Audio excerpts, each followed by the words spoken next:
Hey broker community, welcome back to the weekly sales meeting. I am Katie Sweeney. I'm the EVP of Strategy here at AIME. And this week we are taking a look at standing out from the crowd. I think at this point we've all seen consumers are getting confused. There's so much noise out there. There's so many ads that are running. There's direct mail that's coming out. There's Facebook ads. There's Google ads. People are getting hit up left and right with promises that lenders can't keep. How do you pierce through that? How do you stand out from the crowd? And what makes a consumer want to come to you and not get caught up in something that's going to ultimately wind up being a giant pain for them? The biggest way, define your voice. Develop your value proposition. Make sure that you know exactly what it is that makes you unique. Is it your guideline knowledge? Is it your experience? Is it your brand? Is it that you're charming? Do you pull people in on social media? Are you running ads that are captivating? Are you creating an experience that makes your referral partners want to continue sending consumers back to you because you help build their reputation? What is it that you can do? What's your skill set? What is your voice? The consumer's first experience with you online should be the same feeling they get when they're talking to you in person. You don't want them to be disjointed. You want somebody's experience with you via social media, through an email, through an ad, to feel like they're talking to you in real life. Focus on that. Make sure that you know your value prop. Make sure that you know what your voice is. If you don't know either of those two things, stop everything that you're doing and define them today. That is the best way to move forward. It's the best way to continue building your pipeline, and it's only going to help you long term as your brand becomes more recognizable. Because at the end of the day, your brand is you. We've got some partners who can help you do that in the Brokers Are Better network. We're spotlighting a handful of them today that can help make sure you're amplifying your voice when you do know what it is. This week we're focusing on TO, Wiki Realty, and Lead Pops. All of them are going to help you spread the message online. TO is going to automate your Facebook ad campaigns. It could not be any easier. Log into their portal, set a campaign, forget it, set the ad spend, watch the leads start rolling in. Lead Pops, they're just going to run everything for you. They've got a do-it-for-me marketing service that they're going to take on. They'll talk with you about exactly what it is that you're looking for, and then they'll run your Google ads, your Facebook ads, all that lean into their lead funnels online as well. Wiki Realty, they've also got an ad capability as well, but really for them what stands out is their ability to create organic content that they will post on social media for you. We get a lot of questions about how do I keep up with social? How do I create things that are relevant to my specific region or my area? Wiki Realty is the answer to that. They're not just ads, that's also organic social content that they can post out there. You've also got to make sure consumers can find you. If you're not using Lead Pops or WowMe, you really need to be looking at those website services. They have very different offerings, but they're both fantastic. Stop. Take a look, make sure that you're using tools online that can help get your voice out there and project it to an even wider audience. We haven't done a lender spotlight in a while. We felt like this was a great reason to bring it back. UWM is announcing Blink Plus. I'm sure by this point, a lot of you have seen the notifications that went out this morning. It's an all-in-one POS, LOS, customer relationship manager. Got all the tools that you need rolled into one that are all integrated, all in the UWM ecosystem. If you're signed up with UWM, hit them up, talk to your account executive about that. If you're not, email us, partnerships@aimegroup.com, and we will get you connected with UWM so you can take a look at their new ecosystem and suite of tools. On the Broker to Broker podcast this week, we've also got someone else who knows exactly what her voice is. It is Chastity Graff. She's from LA Lending. She sat down and talked with JP about using Facebook and how you can grow your business network.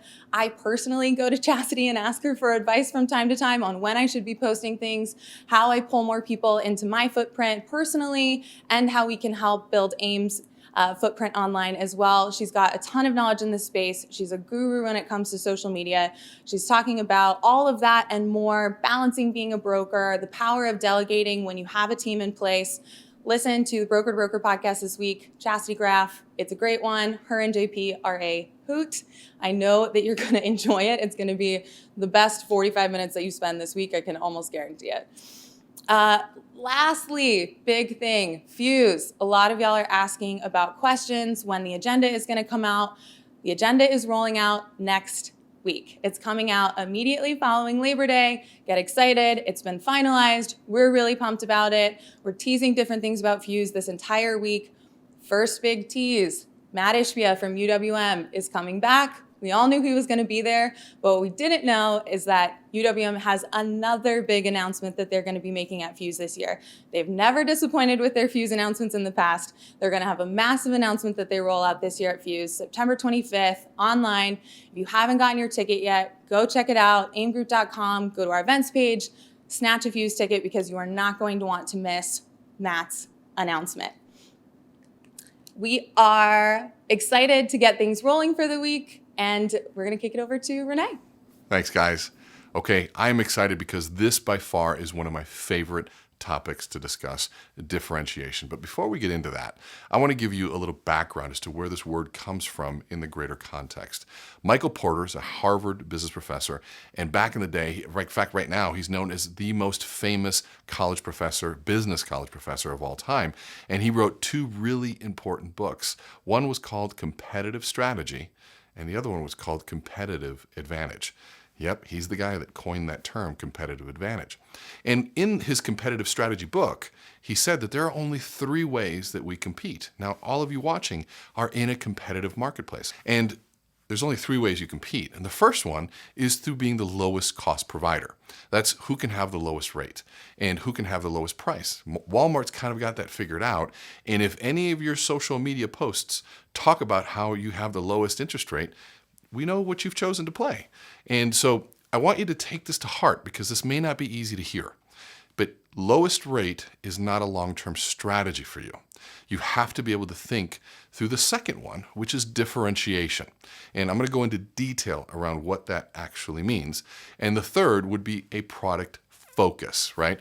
And so what do we mean by that? Lowest cost provider, Walmart's got that figured out. Lowest price, you can do that. You've got Alibaba, you've got Amazon that has also done a really good job. Lots of things that said, hey, we're going to be the lowest cost. Then you have things like differentiation. If you ever, back in the day, you remember been to a rainforest cafe. I know I'm going back a ways, but this was a very different experience. Horrible food. Prices were super high, but for some reason there was always a wait to get in. That was differentiation. And being focused would be looking at Valvoline or a rapid oil change, where lots of ways to fix the car, but they've chosen only one, which is just to change the oil. And so look at your business. Which of those have you decided? And so today's about differentiation. So before we go into that, I want to give you a definition.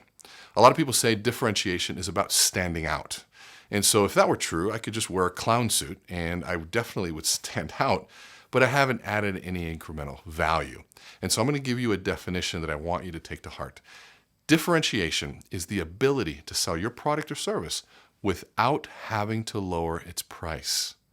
Think about that for a minute. It's so different that you don't have to lower your price because there really isn't another option if they want what you're offering. Now, that's a pretty great place to be when you can be that different. But if you're out touting low interest rates or out showing here's the lowest price, you've shot yourself in the foot. If any of you follow me on social media, Instagram, please do follow me at @CReneSpeak. You know that one of my last posts said if you're not different, you better have low prices. And if you don't have low prices, you'd better be different. You can't have both. Okay, so let's dive into this a little bit. Really about differentiation, we're trying to communicate a value of some sort. So I want to show you what this equation here, it's called the psychological value equation. And really what it says is V stands for value.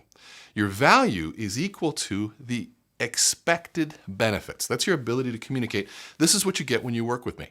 And if you have a presentation or something, that should be expected benefits, right? This is the value proposition that I'm offering you, multiplied by their confidence that I can actually get them.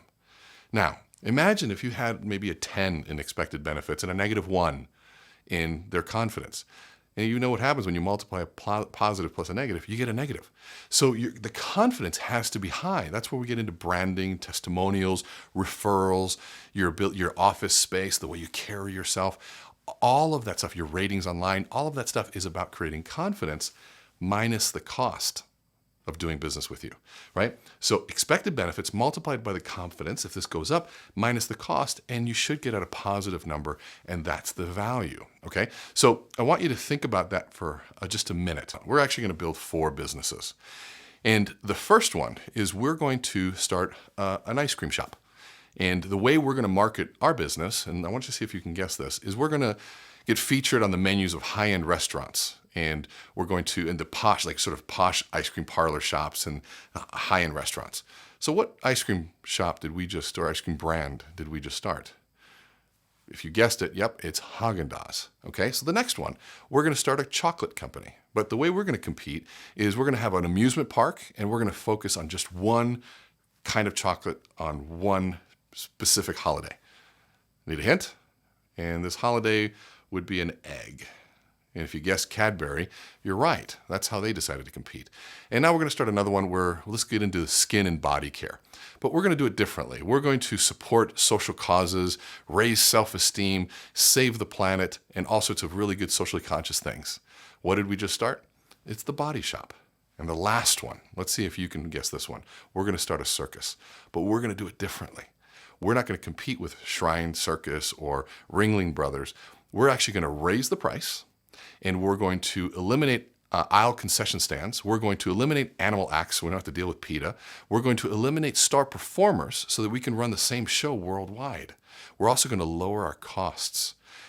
Can you guess this yet? Of course, it's Cirque du Soleil. And so all of those have chosen a very different way to compete.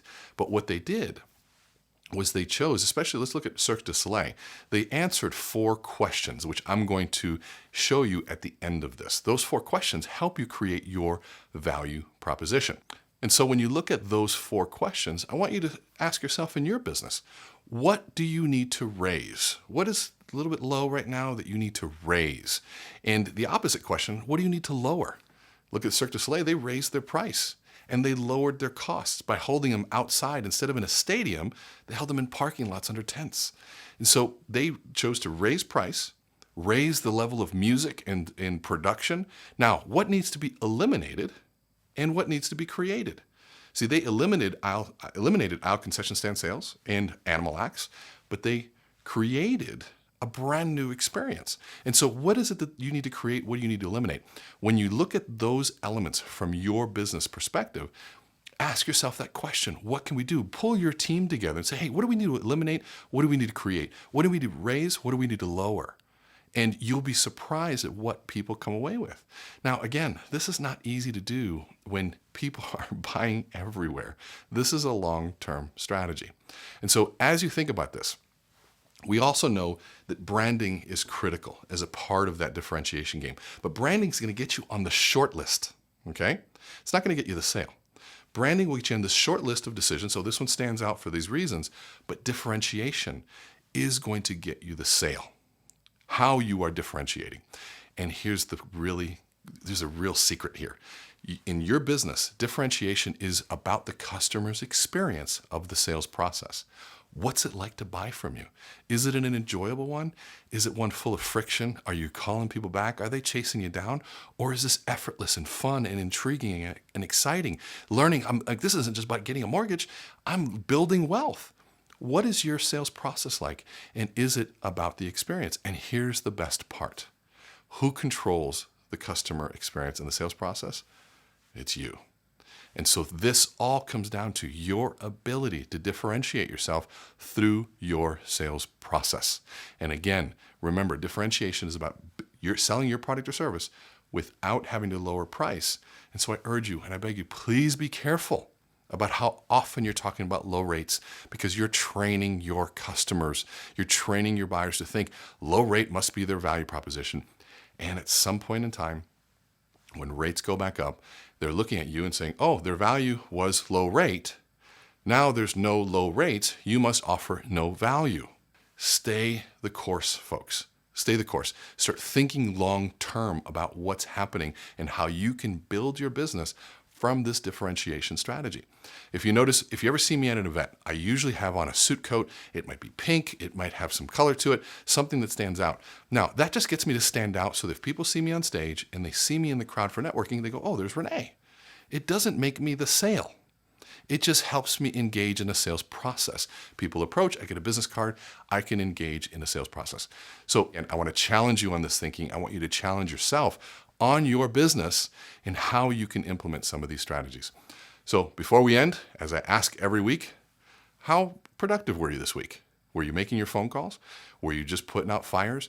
Again, keep prospecting, Talk to your referral partners, talk to the real estate agents that are being ignored to get this productivity number up as high as you can.